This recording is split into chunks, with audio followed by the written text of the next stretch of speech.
लोगों ने स्टार्ट किया था unit number 2 and the first topic is digital communication system elements. कौन कौन से हमारे मेन एलिमेंट्स हैं जो हमारे डिजिटल कम्युनिकेशन सिस्टम में यूज होते हैं, what are the working of each element, और एक इंपॉर्टेंट टॉपिक हमने करा था what are the advantages and disadvantages of digital communication. Now from this lecture we will start another topic of this unit number 2 and that is very important, that is what, that is line codes। तो digital data को किस तरह से transmit किया जाता है, कौन कौन सी वेव फॉर्म या कौन कौन से फॉर्मेट हम यूज करते हैं, वो सारे के सारे हम लोग यहाँ पे देखने वाले हैं। What is unipolar, polar, bipolar है, स्प्लिट फेज मैनचेस्टर है, पोलर क्वाटरनरी है। So there are different types of line code used in our digital data transmission. So इन्हीं सब लाइन कोड्स के बारे में इस लेक्चर में बात करेंगे। तो चलिए स्टार्ट करते हैं line codes. So line codes और लाइन कोडिंग। सो बेसिकली जैसा कि मैंने अभी भी आपको बोला कि digital data can be transferred by various line codes such as on off करके हम डिजिटल डेटा को भेज रहे हैं, लाइक हाई है, लो है, पोलर है, bipolar, there are various format जिसके अंदर हम अपने डिजिटल डेटा को रिप्रेजेंट कर सकते हैं in the wave form, that is called line coding. अब यहाँ पे डिफरेंट फॉर्मेट आप पढ़ने वाले हो, तो हर एक फॉर्मेट या डिफरेंट फॉर्मेट क्यों बनाए गए हैं, बिकॉज लाइन कोड्स की अपनी कुछ प्रॉपर्टीज हैं। What are those properties? अगर मैं प्रॉपर्टीज की बात करूं तो प्रॉपर्टीज ऑफ लाइन कोडिंग में सबसे पहली रिक्वायरमेंट हमारी होती है ट्रांसमिशन बैंडविड्थ। अगर मैं कोई डेटा सेंड कर रहा हूं तो आई वांट कि मेरी बैंडविड्थ कम से कम यूटिलाइज हो, तभी मेरा वो फॉर्मेट जो होगा, यानी वो जो लाइन कोडिंग या जो भी मैं कोडिंग कर रहा हूं वो मेरे लिए अच्छी मानी जाएगी। सो द फर्स्ट रिक्वायरमेंट या first property of the line code is transmission bandwidth must be as small as possible. What is the second property? Second property says power efficiency. Now what is power efficiency? जब हम एक code को transmit कर रहे हैं तो हम चाहेंगे कि हमारी पावर भी कम से कम यूटिलाइज हो। सो इसलिए यहाँ पे लिखा था transmitted power for a line code should be as small as possible. और यही चीज आपके सिलेबस में मेंशन भी है, आपके सिलेबस में डायरेक्ट टॉपिक मेंशन है, PhD of line codes, right. तो लाइन कोड्स की पावर स्पेक्ट्रल डेंसिटी कैलकुलेट करेंगे, वहीं से हमें पता चलेगा कि कौन सा लाइन कोड बेटर पावर दे रहा है या मतलब कम से कम पावर को यूज कर रहा है, राइट। नेक्स्ट अगर मैं प्रॉपर्टी की बात करूं तो next property of a line code must be possible to detect and correct errors. तो एरर्स करेक्शन या डिटेक्शन भी अवेलेबल होना चाहिए, लाइन कोड इस तरह का हो। देन उसके बाद अगर नेक्स्ट प्रॉपर्टी की बात करूं तो line code must be possible to extract timing और clock information from the signal. मतलब लाइन कोड में जो चेंजिंग, हमारी वेव फॉर्म में जो चेंज होंगे वो चेंज इस तरह से हो तो क्लियरली हमें पता चले what is the timing of the signal, what is the clock time period, like इसी के साथ यहाँ पे एक नेक्स्ट प्रॉपर्टी बोली जाती है, दैट इज कॉल्ड ट्रांसपेरेंसी। तो what is transparency? The wave form of the line code should be transparent to the digital data being transmitted. यानी अगर आप डिजिटल डेटा की बात करें तो 1 और 0 का ही कोड होगा उसके अंदर, तो उसके लिए आपका वेव फॉर्म बिल्कुल क्लियर होना चाहिए कि 1 क्या रिप्रेजेंट कर रहा है और 0 कहाँ रिप्रेजेंट हो रहा है, right. That is called the transparency. और अगर मैं लास्ट प्रॉपर्टी की बात करूं तो प्रॉपर्टी नंबर 6 बोलता है the line code should protect the channel from the noise and other interference. तो यानी हमारा लाइन कोड जब चैनल से ट्रांसमिट होगा, मतलब जो हमने कोडिंग करी है वो कोडिंग इस तरह से हो कि उस पर हमारा नॉइस और इंटरफेरेंस कम से कम इफेक्ट पड़े। Okay, so these are some of the properties of our line codes. अब लाइन कोड्स के डिफरेंट फॉर्मेट्स क्या हैं वो देख लेते हैं। तो सबसे पहला यहाँ पे फॉर्मेट आता है यूनिपोलर आरजेड फॉर्मेट। अब यहाँ पे 3 नाम आएंगे आपके पास, यूनिपोलर भी आएगा, पोलर भी आएगा, बाईपोलर भी आएगा। तो इन सब में एक डिफरेंस खुद से क्रिएट करने की कोशिश कीजिएगा। मैं तो यहाँ पे एक डिफरेंस आपको करूंगा ही, बट जब आप सारा एक साथ देखेंगे तो आपको बहुत ईजिली डिफरेंस समझ में आ भी जाता है। तो अगर मैं बात करूं यूनिपोलर आरजेड फॉर्मेट, तो RZ stands for return to zero, return to zero. अब हमें बेसिकली इन वेव फॉर्म में करना क्या है, हमें इन फॉर्मेट्स में शो करना है कि जब सिंबल 1 ट्रांसमिट हो रहा है तो हम उसे कैसे शो करने वाले हैं, and when the symbol 0 is transmitted तब हम उसे कैसे शो करने वाले हैं। तो अगर मैं यूनिपोलर की बात करूं, that is called unipolar. Unipolar मतलब सिंगल पोलैरिटी। तो सिंगल पोलैरिटी का मतलब है अगर सिंबल 0 ट्रांसमिट हो रहा है तो वी आर डूइंग नथिंग, हम उस सिंबल को 0 पल्स से रिप्रेजेंट करने वाले हैं। लाइक अगर मैं यहाँ पे बात करूं तो यहाँ पे ये एक क्लॉक पल्स है, जिसका टाइम पीरियड होता है TB, राइट। अब अगर पल्स तो ट्रांसमिट हो रही है बट हमारा सिग्नल क्या है, हमारा सिंबल 0 है, तो हम उस केस में इस पल्स को 0 से रिप्रेजेंट कर देते हैं, लाइक दिस, कि यहाँ पे कोई भी वेव फॉर्म नहीं ट्रांसमिट होगी। तो यूनिपोलर का मतलब होता है दैट इज आप 0 को 0 पोलैरिटी से सेंड करते हैं, मतलब यूनिपोलैरिटी। और वहीं पे अगर हम सिंबल 1 की बात करें, when the symbol 1 is transmitted then symbol हमारा रिप्रेजेंट होगा capital of A for the half time period of this complete clock pulse, यानी हाफ टाइम पीरियड के लिए सिंबल क्या हो जाएगा, हाई हो जाएगा, और उसके बाद हाफ टाइम पीरियड के लिए सिंबल हो जाएगा लो। इसी चीज को हम बोलते हैं रिटर्न टू जीरो, बिकॉज यहां पे इन अ सिंगल पोलैरिटी, अगर आप देखेंगे इन अ सिंगल सिंबल ट्रांसमिशन, अगर मैं 1 की बात करूं तो 1 को ट्रांसमिट करने के लिए मैं यहां पे हाई भी यूज कर रहा हूं, उसके बाद मैं वापस 0 पे आ रहा हूं, देन उसके बाद मैं वापस एक तरह से 0 पे चल रहा हूं, तो 2 पोलैरिटी यूज कर रहा हूं, रिटर्न टू 0। तो ये 2 पोलैरिटी यूज करने की वजह से इसे बुलाता है रिटर्न टू 0 फॉर्मेट, और इस वजह से इसकी बैंडविड्थ भी ज्यादा होती है, जो हम नेक्स्ट फॉर्मेट में, जो हम एनआरजेड फॉर्मेट पढ़ेंगे उसके अंदर ये चीज नहीं होती, अभी आप देखेंगे। ठीक है, सो फिलहाल अभी मैं बात कर रहा हूं यूनिपोलर आरजेड फॉर्मेट की। तो केवल आपको क्या याद रखना है, हमें केवल इतनी सी चीज याद रखनी है कि अगर सिंबल 1 ट्रांसमिट होगा तो हम उसे कैसे रिप्रेजेंट करने वाले हैं, हम रिप्रेजेंट करने वाले हैं लाइक दिस वेव फॉर्म, कि अगर सिंबल 1 ट्रांसमिट होता है तो यूनिपोलर आरजेड फॉर्मेट है तो हाफ के लिए हाई रहेगा, हाफ के लिए लो जाएगा, और अगर सिंबल 0 है तो कंप्लीटली इट इज 0। फिर से सिंबल 1 आता है, अगेन हाफ हाई होगा, हाफ लो हो जाएगा। तो ये वेव फॉर्म की फॉर्मेट आपको याद रखने हैं, जो कि आपको क्वेश्चन में एज इट इज पूछे जा सकते हैं कि for a given message signal आपको डिफरेंट फॉर्मेट्स ड्रॉ करने होंगे। तो this is our first type of format, unipolar RZ format.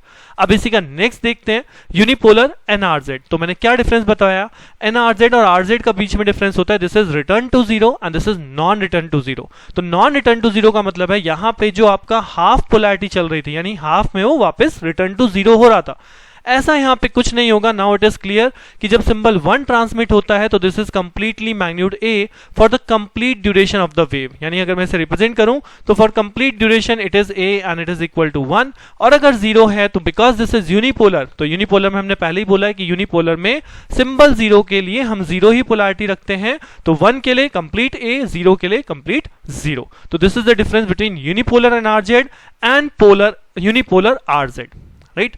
सो एक में हाफ है, एक में फुल है, ये हो गई पहला फॉर्मेट।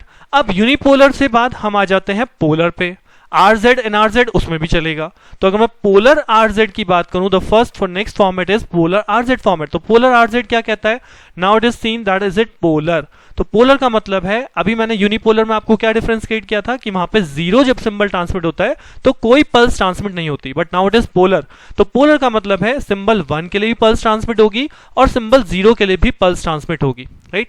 और इसमें कैसे शो किया जाता है, it is return to 0, that's why हम क्या करेंगे, इसमें हाफ साइकिल के लिए आपकी वेव हाई होगी और हाफ साइकिल के लिए वेव लो हो जाएगी।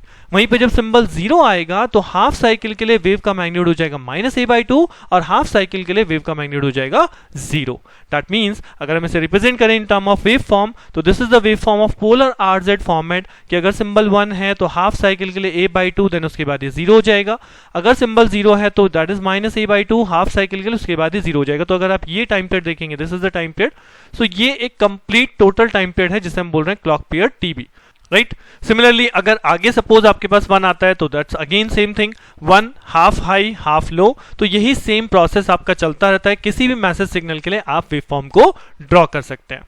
नेक्स्ट फॉर्मेट देखते हैं, this is polar RZ. Now what happens in the polar NRZ. अगर आपने यूनिपोलर एनआरजेड याद आ रहा हो तो मैंने उसमें बोला था नॉन रिटर्न टू 0, यानी इस वेव फॉर्म में क्या चेंज होने वाला है, जी हाँ, ये जो हाफ वेव फॉर्म होती है ये हाफ वेव फॉर्म ना होके this will converted into full path, full wave form. यानी अगर मैं एनआरजेड फॉर्मेट में जाता हूं तो this is represented by a/2 for the complete half cycle for symbol 1 and -a/2 for the complete cycle for symbol 0। यानी कि simply अगर हम इसे वेव फॉर्म में ड्रॉ करें तो 1 के लिए सिंपल +a/2 एंड 0 के लिए -a/2, कोई बीच में चेंजिंग नहीं है, it is not return to 0।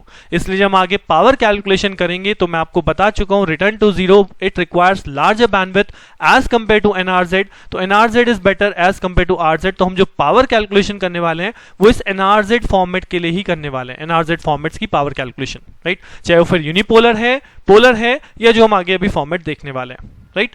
तो अभी हमने यूनिपोलर किया जिसके अंदर 1 केवल ट्रांसमिट होता है, 0 के लिए कुछ भी ट्रांसमिट नहीं होता।